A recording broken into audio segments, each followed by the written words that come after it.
Oh, Foxy, it's your birthday. Not for real, just for play. This is Cree Summer, and Moana Nui will be right back.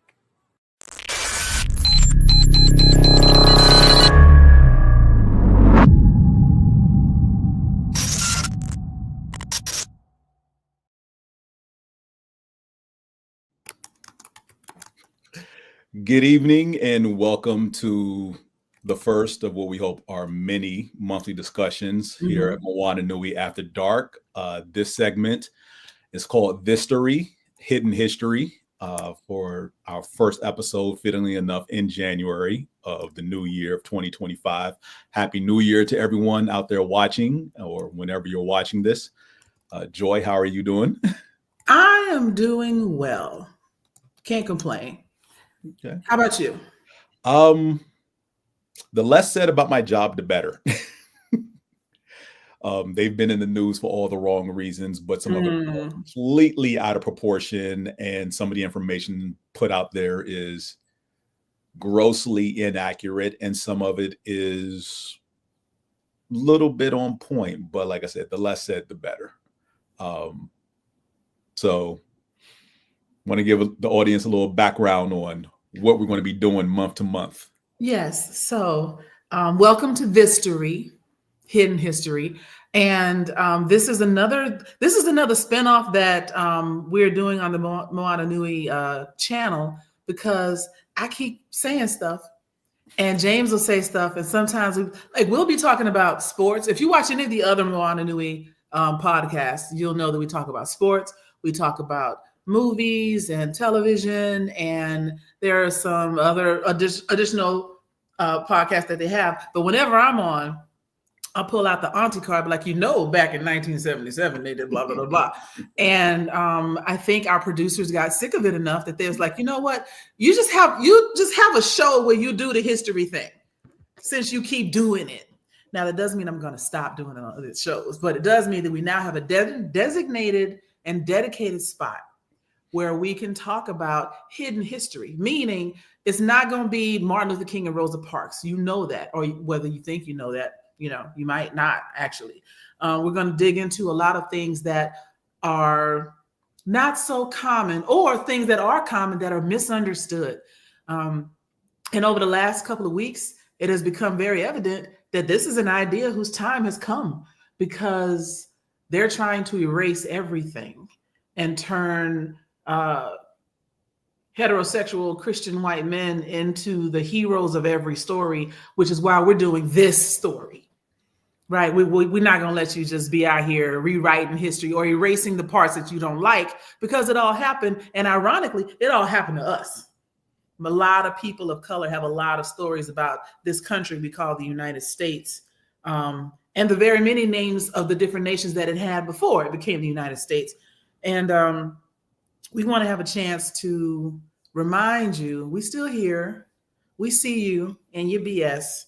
We're going to give people a chance to hear something unfiltered, raw, unfettered, maybe sometimes not completely tactful. It definitely won't be PC. It won't be PC. I'm not doing that. PC died last year. Well, I'll put it this way. I will always respect every group that we talk about, always respect people, always respect places and times, etc. What I might not respect is your feelings. That might not happen.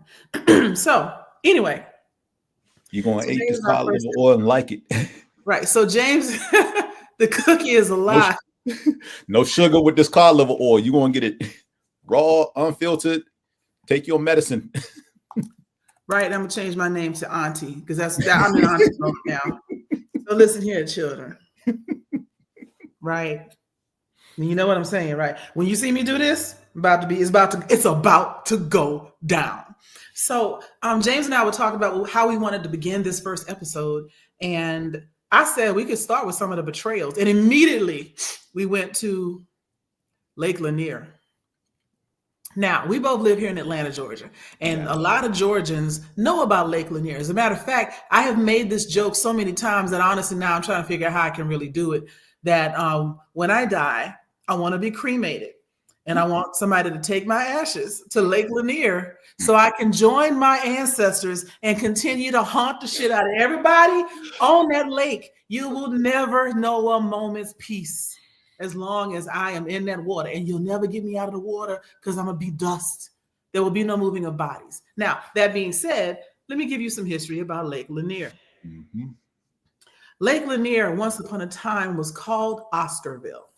And most people don't know that because America has a very short memory span and attention span. So, size of an gnat. In destination, people like to go boating on Lake Lanier, they go fishing, whatever. But Black people know it's haunted. And we be telling folks we don't mess with Lake Lanier.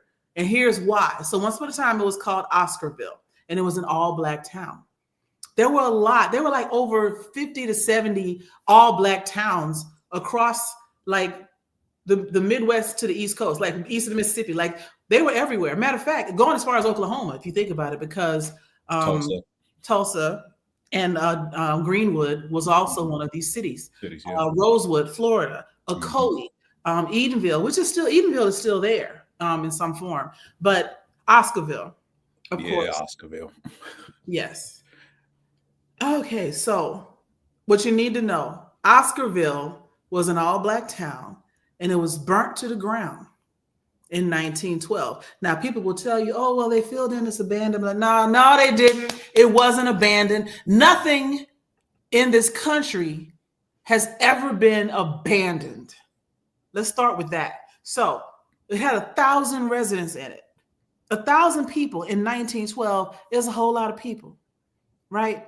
And they were forced to flee under the allegations. Wait for it. What do you think sparked this off, James? What do you think sparked a white person lying on Black people? Rape. Allegations of rape, just like Emmett Till, just like how Rosewood got burned down. So one of the reasons you sometimes hear Black people in general, but Black women in particular, tell you we don't trust white women. It's writ large, not individual people. But one of the reasons is because the history of white women opening their mouth and getting towns murdered is there. The story of Rose, matter of fact, we're going to start with Rosewood because I'm already right there. If you watch the old Ving Rhames movie, where Ving Rhames is a star. Ving Rhames is the only character in that movie that didn't really exist. And he's the only thing that they added with, producers, creative license. Because they needed someone to be a through thread through the story. But everything else is true. Rosewood was an affluent Black town next to a kind of shitty white town. It's important. And so, of course, they're segregated because it's the early 1900s. And whenever the white people would come to the Black town to buy something or to get some services or whatever, they'd be kind of like, how you got a piano in your house? I ain't got no piano. They'd be like, because I make money. What do you want me to do? And the Black people were, my favorite word, uppity. Mm-hmm. They were very uppity. They were very much, I got mine. I'm shining. You need to shine like me. Like proud. Celebrating their own affluence, celebrating their own successes, like enjoying themselves with each other, the growth, the wealth, the community, basking in the togetherness of what they had built, simply just enjoying existing. But because now imagine, if you will, because again, this is like 1923, it's the early 20s, right? It may be a little bit before that. Not 1912. I'm thinking Tulsa was 1923. So it's 1912. Who's reading? Right? These people are direct descendants of slaves. Their parents or grandparents were slaves, right? It's 1912. If you're an adult in 1912, that means you were born in like 1890, which means your parents most likely started their lives as enslaved individuals, right? And reading was still rare.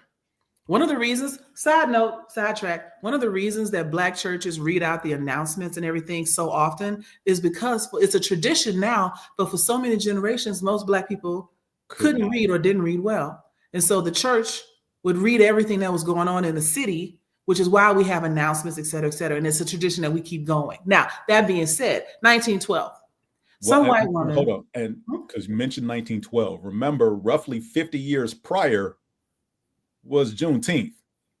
Yes. So you're We've been talking free for about 50 one years. generation removed from being freed slaves. I just said that their parents were Yeah. slaves. No, yes. I'm piggybacking. I'm piggybacking. I'm going to do that a lot. It's okay. It's okay. But yeah, because people learn different ways. And so if you didn't understand it the way I was saying it, a tangible number, 1912 minus 50 years is 1865. 1862. Yeah. Yeah. And 62. so, yeah, we'll call it 45 years, Mhm. roughly. Their parents were slaves. Like I said, they were born to slaves. And so reading was still very much illegal or frowned upon. Schools were just being built. If you think about like Morehouse is what, 1880, 1878? When was Don't Morehouse ask built? me to lie about my school. Shoot, I should know Well, this. Spelman was built in 1881. Right. Right. And so we're just getting education. And from slavery to owning our own, having our own railroad, we'll get to that in a minute, having our own prosperous towns, our own businesses, owning our own homes. Because one of the reasons Black home ownership was so high in the early 1900s is because you couldn't live nowhere else. Nope. They would one of the reasons that the Great Depression didn't touch Black people the way it touched white people is because they wouldn't let us invest in nothing and put no money in banks anyway. Our money was in the mattress. And when the market crashed, we were like, oh, did it? Oh, ugh, sucks for you. Hold that Someone thought. was like, what does that mean? What does that mean? There's actually an interview that I saw a few weeks ago where this guy said, I didn't know that white people was broke until I saw one of them going through my trash. Yeah. Yeah. It's crazy. Now, take this mentality. Broke white people, affluent Black people living in adjacent cities.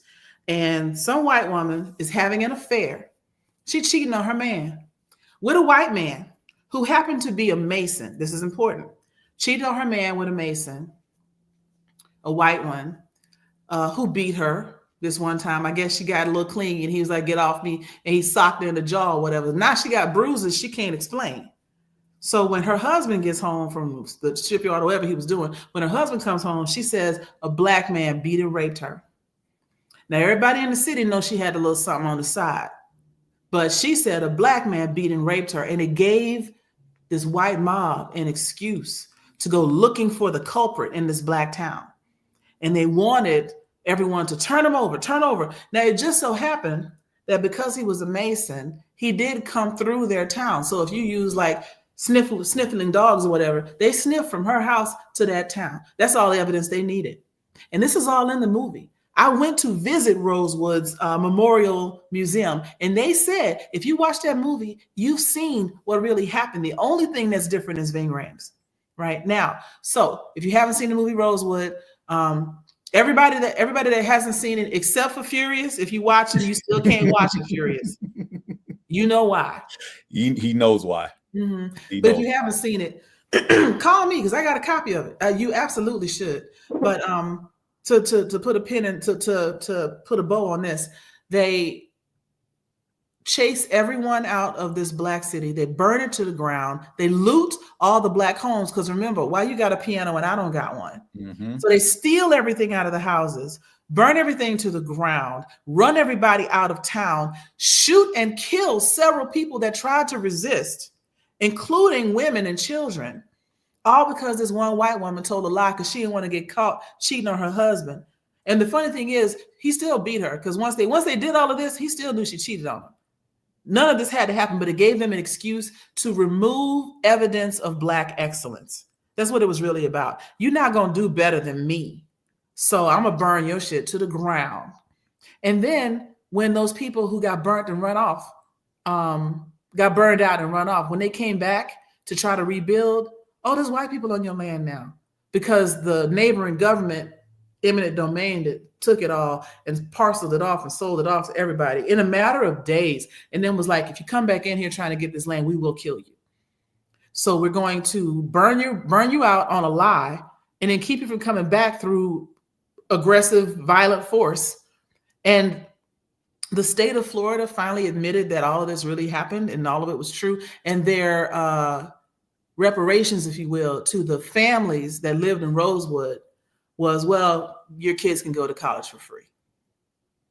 That's how they paid them back. Now that land would be worth millions right now. But your kid can go to, I guess, Florida State or something. Since we ruined everything for you and stole all your land, we'll give you an education so you can become a good employee for us. See how that works? So now that was Rosewood, Lake Lanier, where I started. I forgot. Squirrel. I squirreled right on out on Rosewood. But Rosewood has a movie to go with it. Lake Lanier, same thing. White woman said that she had been raped.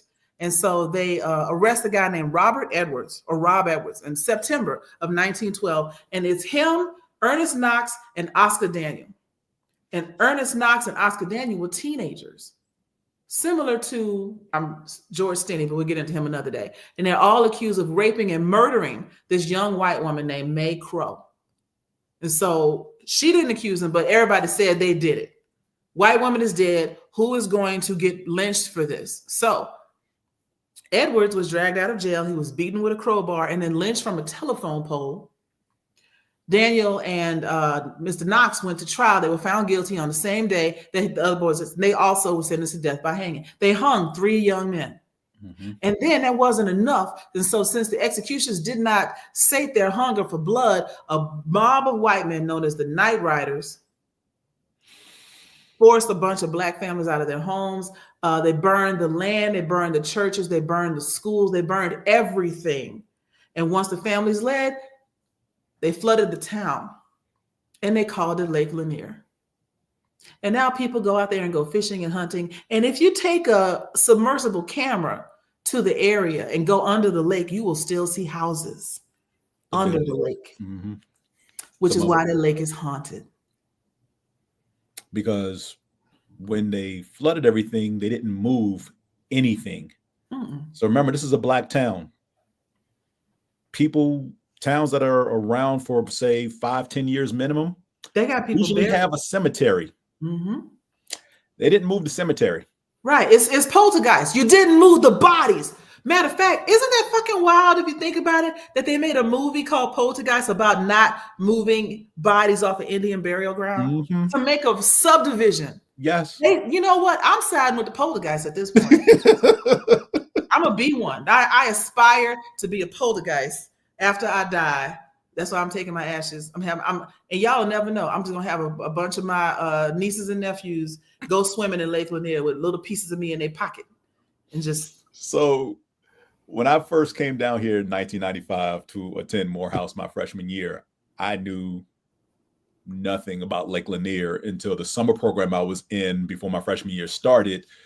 That was one of our little excursions to get away from campus and, the pre-freshman classes we were taking. Never heard of this place. I knew that I don't like water parks. I have no reason to jump into anything that's not a pool. And I didn't understand what the hype was about Lake Lanier.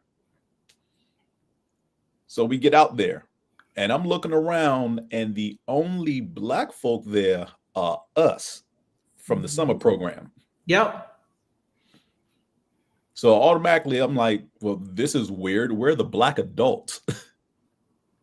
Aside from my counselors for the summer. Cause we all 18, 19, some 17-year-old kids. I didn't learn about Lake Lanier until I grabbed a book from the library once the fall semester started. And it was like, some of the upperclassmen who were counselors was like, yeah, we normally don't come out here. This is like the first time. And they had been down here a couple of years already. They're sophomores and juniors. They're like, yeah, we don't do this. This place is haunted. I don't know why they even schedule this as a summer. Like, why they even do this to y'all? Because no. And so I'm like, wait, what do you mean haunted? Yeah, this place is haunted. There's a town underneath of this. Houseway, because they flooded it. So that was my first experience, because it was just like, ain't no way there's a town buried like under all this water that don't even look safe to swim in to begin with. There's a town underneath of it. Yes, and it's not the only one. Was it Benson, Alabama? Used to be a town called Coahuila. I don't know how to pronounce it, and I'm sorry, I didn't look that up before I thought about it, but I think it's Coahuila, Alabama. William Benson is the son of John Benson, and John Benson was a slave that was freed when looking for his sister. His sister found her. They came back to Alabama, got thousands of acres of land, and created a community called Benson, Alabama. Now, after they expanded the family business and built a lot of stuff, they called the town. Then there was even a Coahuila Academy and students and schools and everything. What'd you say? Coahuila. Thank you. Coahuila. I may be putting the wrong. It's one of them. Benson, Alabama. But they destroyed it to make room for Lake Martin. So if you know about Lake Martin in Alabama, Lake Martin was once a black town. Wow, and Susanna, Alabama was next door, flooded by Lake Martin. 900 bodies were removed from the cemeteries before they submerged it because they learned a lesson about guys who were nice. So yeah, but so Susanna was next door and they flooded that too. Like, let's just expand the lake. So it's two cities under this. The most famous that nobody knows about, except for a plaque that didn't pop up until 2001, is Seneca Village. Where is Seneca Village? New York. Central fucking Park. Seneca Village had been there since 1825. Now, when was the Civil War? 1862, 63, 64, 60, 1860. Seneca Village has been there since 1825. This predates the Civil War. This is affluent black people who started, taking what they could because nobody wanted that land. It was swampy, it was airy, whatever. Remind me to tell you later about how Black people always end up living on the South Side and in downtown. I'll explain that in a minute. But Seneca Village had been a bustling, it spanned from like 82nd to 89th Street along what is now the western edge of Central Park. Right. By the 1840s, so it started in 1825. By the 1840s, you got a generation in there, right?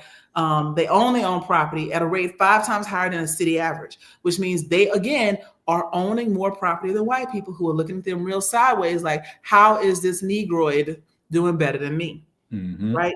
1857 hits, mind you, still pre-Civil War. They tore the village down because they said everybody was gone. Now, what happened to everybody is still up for debate, but we know what happened. Night riders, once again, people coming through, murdering, killing, running people off, and then it's abandoned. And they took it down and made Central Park because they needed some green space. Let's just call it what they really are. The Night Riders are the local chapter of the KKK. And the cops. Because the police never show up in these instances. Of course not.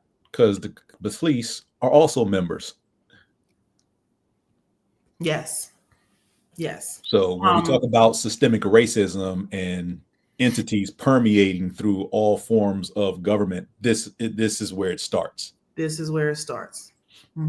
These so-called local chapters of racist white mobs who are your grocer, the police, the sheriff, or the policeman. Right. So when they won't sell you groceries, they won't help you if your house is on fire, and the cops are the ones actually setting your house on fire. Who are you supposed to go to turn to for help and services? How is this equal protection under the law? None of it is ever true. Right. There's another one that I didn't even know about until today called Vanport in Oregon. And so I want to debunk another myth because people like to think that all of the racism in the United States happened like in the South. No. We just talked about New York City. New York. Right? And a lot of people think, well, the new states came in and they weren't necessarily racist. Yes, they were. Oregon, in its charter as a state, said that they would be an all-white state. I'm paraphrasing, but it's in like they came in like, and we promise we're not going to do the N-words up in here. It's just going to be just white people. Super, super white Oregon. But now, this is 1940s. And Vanport I'm reading this, so give me a second. 1940s, Vanport was the center of a big like shipping industry. It's beginnings of World War II were coming in. And so they need all of this shipyard industry to supply the troops, et cetera. So, but now it's World War II. The draft is still a thing. So white men are getting drafted because they still didn't want black men in large numbers in the military. So white people are getting drafted, and Black and Filipino, not gonna forget about them, people are there to fill the labor shortage in Oregon. More Filipinos are more in California, but still, you get what I'm saying. So since they like to be segregated still, there's nowhere for these Black people to live. So they just start building up around Vanport, Oregon. Next thing you know, the city of Vanport, which has 40,000 residents at this time, is 40% Black. 40% Black. Right now, we only make up 12% of this country. And this town was 40% Black. It was like being in Atlanta, right? But Vanport, Oregon. So, as usual, 1948, massive flooding erupted in the neighborhood. Now, we won't say where this water came from. I don't think they broke a dam or anything, but it's probably flash floods like they get on the West Coast. And here's when we talk about systemic racism: flash flood warnings, massive floods erupted, and the city officials did not tell the people of Vanport to evacuate, that a flood was coming, that water was rising. They just let them drown because they were a problem. And it's already 1948. World War II is over. So we need room for the returning people to come back and take their spot. So they just literally flushed them out. And that area today is known as Delta Park. So if you tend to want to play in the water at Delta Park, I hope you get haunted too. Now, there's a lot more cities like this, and no one did it better than Amber Ruffin. I adore Amber Ruffin. Absolutely, yes. Great. She's funny, she's cute. She also has a book that I got on tape called, I think it was like the most racist things that happened in the year 2023 or something like that. I forget the name, but anyway, look for her book. It's her and her sister. They do an audio book, and it's great. But she has a video talking about I think she lists 57 different cities that were either flooded or the people were run out and the area taken. And so this is the history they don't tell you. You know, and so when people talk about, oh, well, I don't know that that's ever happened. I'm telling you it happened. Well, I don't know if I can believe you. Okay, look it up. Well, it couldn't have happened. It was just an isolated incident. How many thousands of isolated incidents do you need? Once or twice is an isolated incident. Right. 60 occurrences. Right. Across a very tight time period, because almost every city in the United States was incorporated as a sundown town, meaning not in express words, but every city that was incorporated in the United States was incorporated as a whites only city, north to south, without exception. And towns popped up where Black people would have to service those white cities or whatever. You know, you need somebody to wash a car, be a porter on your train, serve you food. Incidentally, that's why we have tipping in the United States and they don't have tipping in other places, because once upon a time, tipping was just for the wait staff and the service industry. And since they were all Black in the early 1900s, they decided that they didn't have to pay them a living wage because they would work off of tips. And we still doing that to this day. So if you are a bartender or a waitress, you can thank your racist great-grandparents for this bullshit. We should not be tipping. People should be making a standard wage. But even now, I think waiters only make like $3.75 plus tips. What is it? 5? Some places it's 5 to 7, because I've actually seen like the Taco Mac over by me several years ago had wanted, help wanted signs up or whatever, and actually listed what they were going to be starting at. Which means that was higher than the average. If they had the nerve to list it out, $7 an hour. And the national, federal minimum wage is still $7.25, right? It got raised. To what? Not much. It's barely over 10 to 12, I believe. We're looking it up right now. National minimum wage 2025. $7.25 an hour. Okay. Yeah.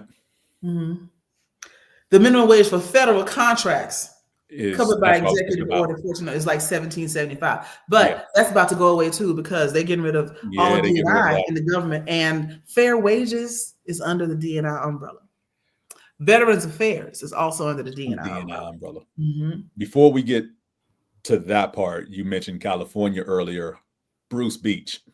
Bruce Beach. Bruce is a family name, And Bruce's Beach was a black beach in Southern California. So all the people in California that love to be so goddamn liberal, yeah, you stole a whole family's wealth. It's worth multiple millions of dollars. And it wasn't like it was just black people squatting on some white people's land. It was black people's land.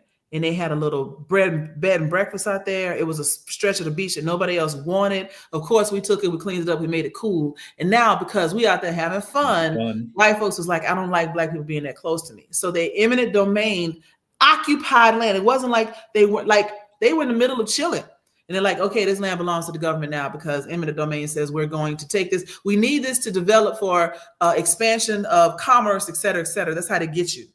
We need this land for the betterment of the country, and we'll pay you, let's say 10 cents on the dollar of what it's worth. And we'll gut your wealth just by not paying you for what the land is worth. And Bruce's family fought that for like 100 years or so. Mm-hmm. And they finally just got that back like maybe 5 years ago. 5 years ago. Right before the pandemic started. Yeah. It's 2019 is when that decision came down. Right. But when we talk about like generational wealth that is evaporated, people are like, oh, pull yourself up by your bootstrap. You burned my boots and my straps. Flooded my shoes. And then you stole my bootstraps. My house, your house is made of my bootstraps. Right. And so, I mean, think about the millions of dollars. The 40 acres and a mule was a real thing. It wasn't just a myth. It happened long enough until Lincoln got assassinated. And then they took all that right back because the guy that followed him was Andrew Jackson, and he was a total asshole. Yeah. Yeah. He's the one that did the Trail of Tears too. So, I mean, just shit everywhere, a whole mess. So this is how the show is going to go. Mm-hmm. Right. Is us just maybe talking about whatever we want, but we started with something, honestly, most people kind of know about. A lot of people knew about Lake Lanier. Mm-hmm. A lot of people knew about Tulsa. Tulsa, also, a woman said that a black man had whistled at her or made a pass at her in an elevator. Right. And nobody could prove it, but of course they took her side. They tried to imprison the black man. They fought to get him out of his home. There was a fight on the step. They arrested him. They got him into the jail. A mob of police officers and white people came to lynch him, and black people were there protecting him in the prison. A fist fight broke out. Now it's a mob fighting a mob. Shots were fired. Somebody got hurt, and now it's on and popping. And so once those shots are fired, all the gloves are off. And so not only did they did the white mob come through and set fire to the whole city, they dropped bombs. With planes on Greenwood. So people saying, oh, they lit a fire, they got out of control. Again, no, it's whitewashing. That's them trying to make it seem like they didn't do some bullshit. They dropped bombs on civilians, all because some white woman said that this dude whistled at her. And if you wonder where they got the planes from, these are crop dusters. Mm-hmm. That's how they the same planes and they haven't changed in over 100 years. Right. Little two-propeller plane. Sanctioned by the city. Mm-hmm. Sanctioned by the city of Tulsa. Mm-hmm. So for all those who saw, what was it, Regina King's Watchmen series several years back, and trying to understand that opening sequence, did that really happen? Yes, that really happened. Mm-hmm. And the fact that so many people that live in Tulsa did not know the history of their own city is why we're doing this show. Because there's a concentrated effort right now. Now, we planned to do this show a while back, but I'm glad we're doing it now because there is a concentrated effort to pretend things like this didn't happen, to pretend that certain sections of this country's population is innocent. I almost said lily white, but I mean, that also feeds into the fact that whiteness is pure. I should say, pure is driven. So there's a whole lot of things we have around purity and whiteness, and white people be doing some bullshit. And we're going to talk about it over and over again. And I'm not trying to say that I don't like white people, because I do. I have a lot of white friends. However, even those white friends will tell you, yeah, Lake Lanier is some bullshit. I'm just saying that we're going to be honest on this show. And if it just so happens that the culprit in a lot of the things we talk about happens to be ancient white people, well, it is what it is. You shouldn't have done the shit you did. One of the reasons that people say right now that they want to get rid of not just critical race theory, but because critical race theory was never taught. in schools. History, Black history was taught. History of the United States from a Black lens, because it's still United States history. It's not just us. It was things that are done to us by the other people that live here. And people, what do they say? You don't want your granddaughter learning about the rocks you threw at Ruby Bridges. That part. That's what it is, because you did that shit. That and so part. again, we like to think that, oh, this was so long ago. Emmett Till would only be in his 70s right now. Yeah. Think about that. Emmett Till was like 2 years older than my dad, my father. Emmett Till could be my father. I'm still here. Most of my friends' parents are still here. He could be alive and thriving with his own family, except some white woman decided that she was having a bad day, so she was going to make up lies about him and get him murdered for fun. So no, I don't have any sympathy for people like that. Now, if you are not that person, then this doesn't apply to you. So please don't blow up our comments talking about not all white people. We know that. We know. But a whole lot of white people, yes, did some bullshit. And those that we were trying to depend on, because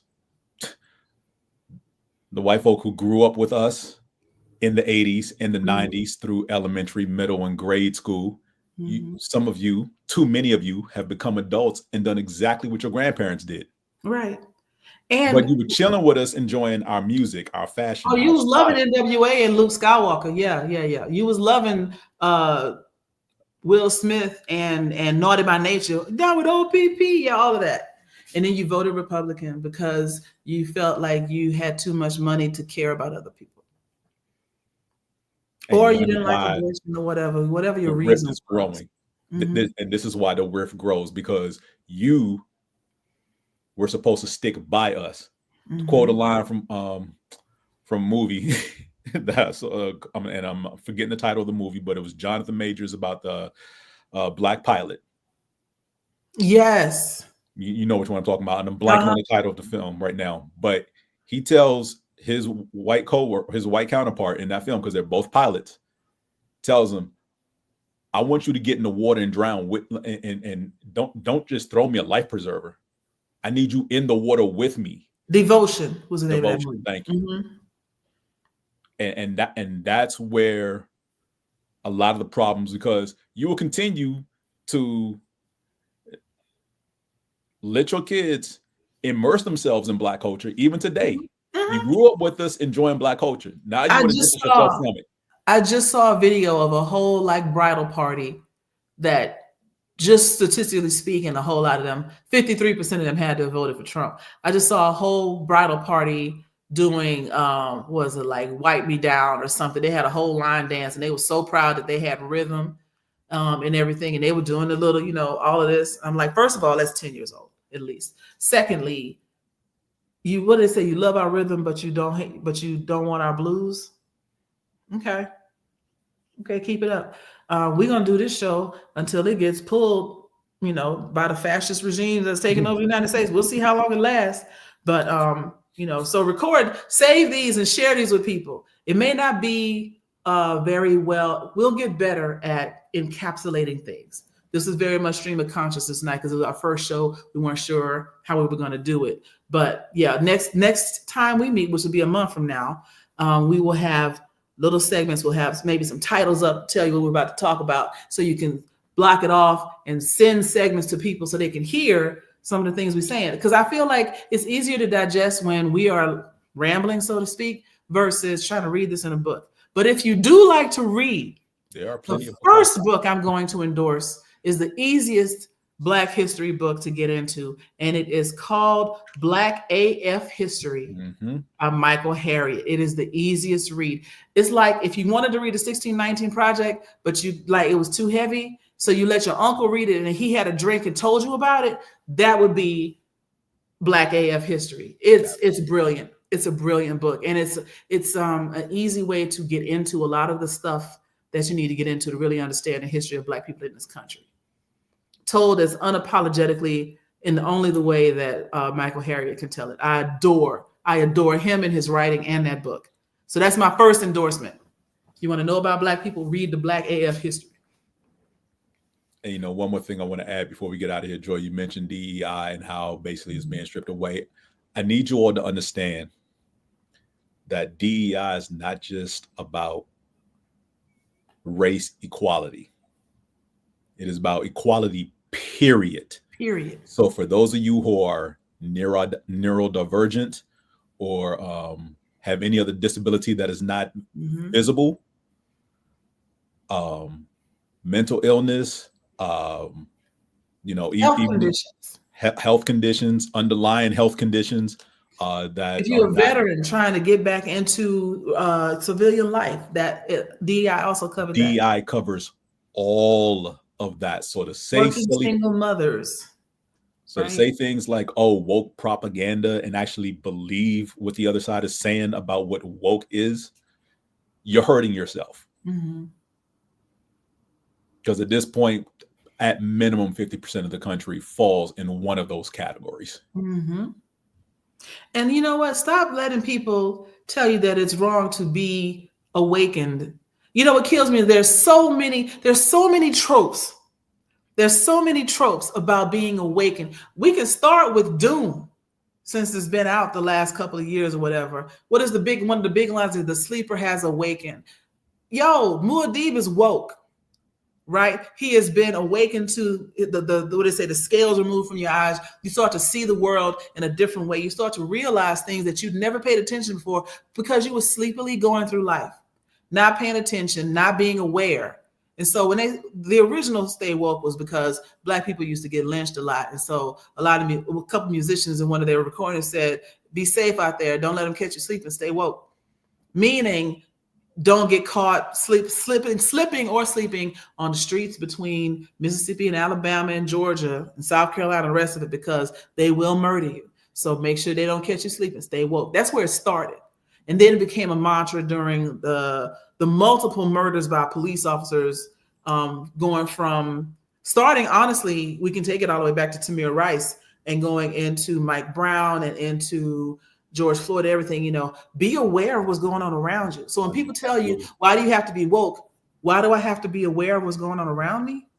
Well, this is a wokeism. This is a side effect of being aware. And so if somebody says, I don't want it to be woke, I don't want it to be conscious. I don't want it to be aware of reality. I want to stay in my little tiny bubble of lies and fantasy, because in this room, I'm the hero. And I don't have to worry about how my hero status is built on the backs of the oppression of multiple generations of people. I just want to feel good about myself. So I need everybody else to stop being woke. That's what they're really saying. So challenge somebody the next time they say it. The same thing when people used to say, oh, you're such a social justice warrior. Why is it bad to fight for social justice? Why is that a bad thing? I'm going to take it even further back. You know how you said, James, that we're Gen X, and all the people that grew up with us listening to Black music and loving Black culture and everything, wanted to invite to the cookout and whatnot, turned on us and voted for insanity, the insanity that we're living in now. You can roll it back even before that. The boomers are also the hippies. The boomers born in the late 40s would have been in their early 20s in 1969.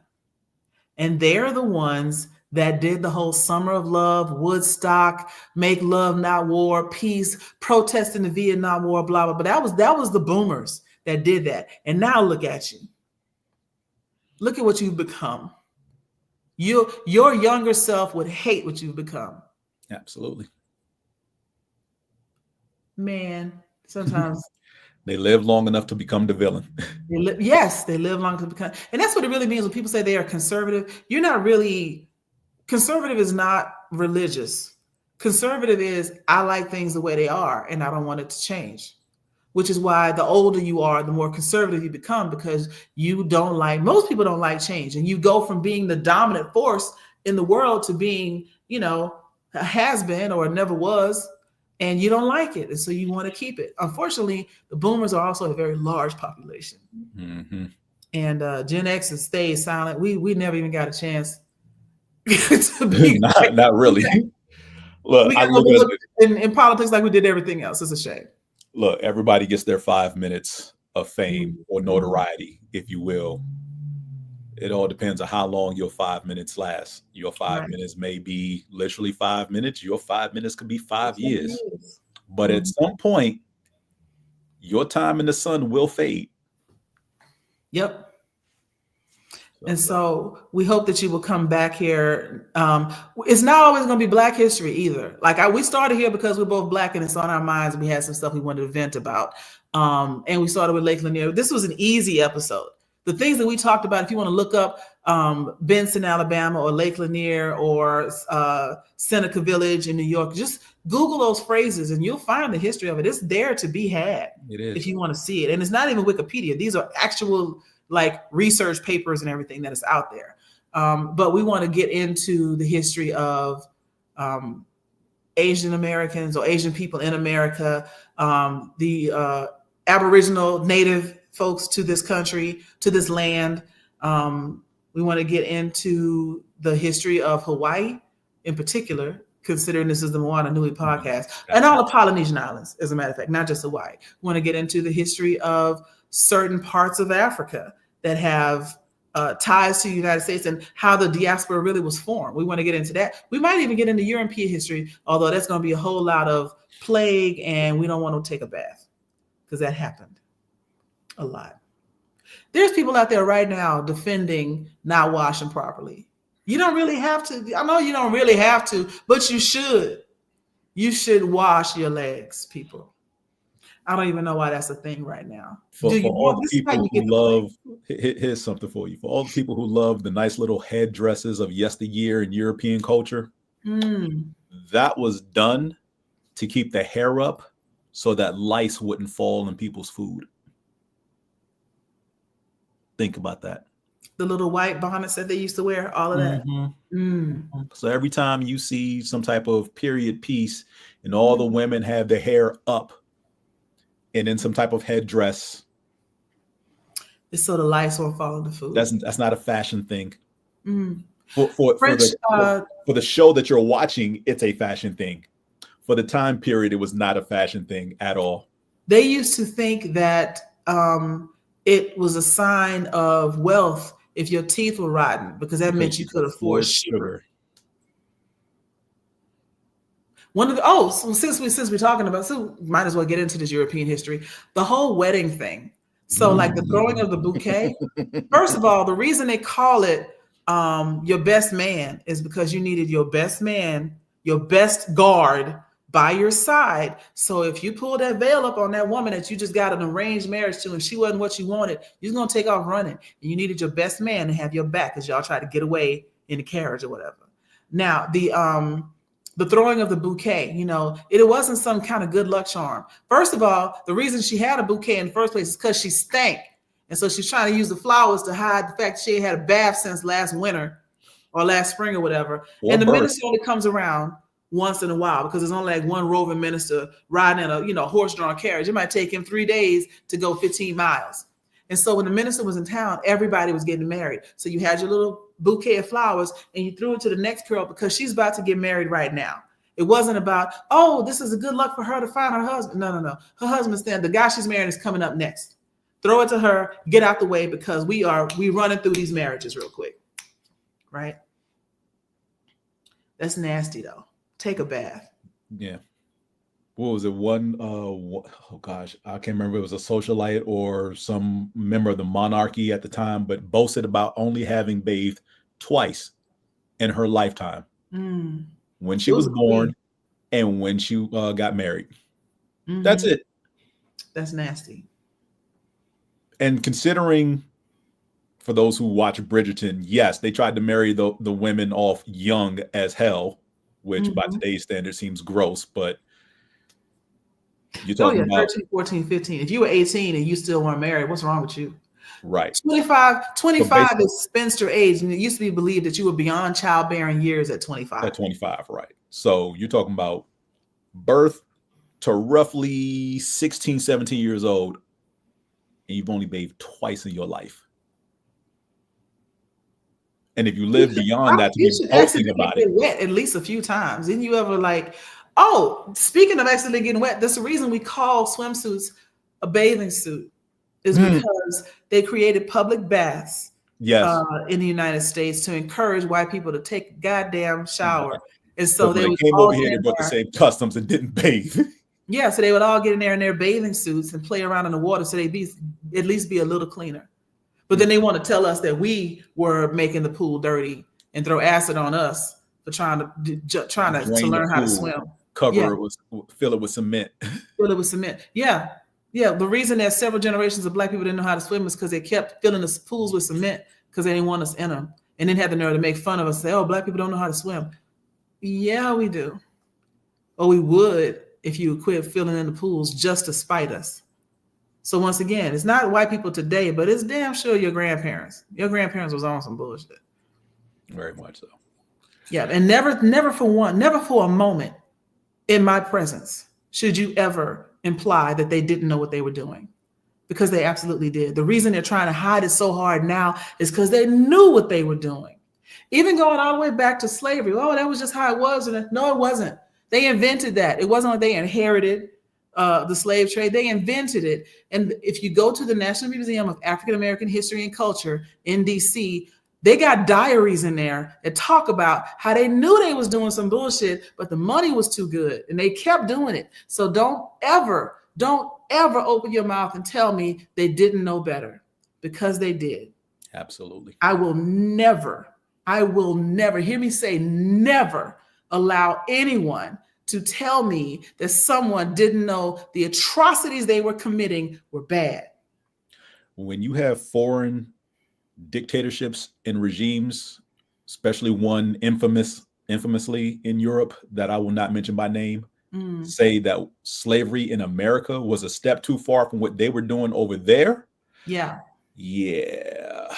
You can find that in the book Cast by Isabel Wilkerson, by the way, if you want to know what he's talking about. And if you don't want to read, you can watch the movie Origin, which is about the book Cast. Yeah. By Isabel Wilkerson. All right. Well, so we coming up on time for this month before we continue to ramble on into obscurity. Right. This was kind of a scatter shot. You know, this was all just off the dome things that we were thinking about, but we will come back to you next month. Since it's going to be February. It is Black History Month, but we might try to do something different or not. Who knows? Maybe. You know, if you think this, if you'd like to see something from us, leave us some comments underneath the video and let us know, like, hey, can you do a spot on XYZ? Because if I don't know it, I probably do. But if I don't know it, I will absolutely research it and tell you where to find it and tell you all about it in a nice 1-hour package of THIStory. So that's how we're about to do this from now on. Okay. Absolutely. So, and if you'd like to be on the show, because you got a point that you want to make, or a piece of history that you're like, nobody knows this and they need to know it, bring Absolutely. it. Please join us. Mm-hmm. Okay. But there will always good. Yes, more discussion is always good, but there will always be curse words in the show. Just so you know, we're not stopping that. Mm-mm. No. Absolutely not. Sometimes you need to vent. So now you know about Lake Lanier and Seneca Village and Bruce's Beach and Benson, Alabama. You know about a lot of drowned towns. Now you know a little bit about why you throw the bouquet that got thrown in there by accident. You know a little bit about Rosewood and a few other places. Understand that a lot of things have happened. And even if this is not a perfect retelling, it's enough for you to have a little information to Google some stuff and say, oh, this really did happen. Oh, here's a book on this. Here's a movie on that. Read Black AF History by Michael Harriot. Absolutely. Or Stand from the Beginning by Dr. Ibram Kendi, or the 1619 Project edited by Nicole Hannah-Jones. There's all sorts of resources to you, available to you. It just depends on how much time if you really want to know, you'll find out. Absolutely. Yes. All right. Okay, so thank you. This is our first episode of THIStory, and that's my story, and I'm sticking to it. Perfect way to end. Yeah. Good night, everybody.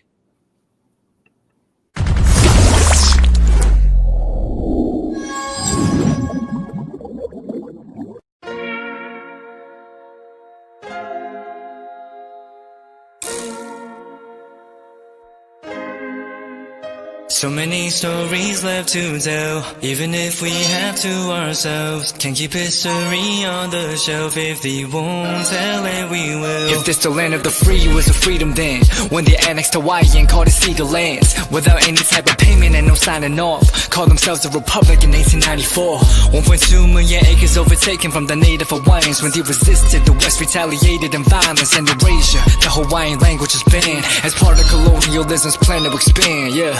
Stuck between a rock and a hard place. Multiple bombings of Kaho'olawe as a part of their ongoing war with Asia. Used it as a place for target practice. No consent or compensation. Colonizers call for annexation. The work of all the locals. School will never let you know. So many stories left to tell, even if we have to ourselves. Can't keep history on the shelf. If we won't tell it, we will. Too many stories left to tell, even if we have to ourselves. Can't keep history on the shelf. If we won't tell it, we will. We will. So if you put Hawaii into perspective, well, Black and Asian history is interconnected. Considering the fight with the Pacific, then of course versus Asia, they was treated as a middleman for war, but didn't let the Western colorism run its course. Cause dark skin was a sign of dignity to core. The land was taken in the name of capitalism, when prior to it was an actual kingdom. Clap back at the system. Stuck between a rock and a hard place. Multiple bombings of Kaho'olawe as a part of their ongoing war with Asia. Used it as a place for target practice. No consent or compensation. Colonizers call for annexation.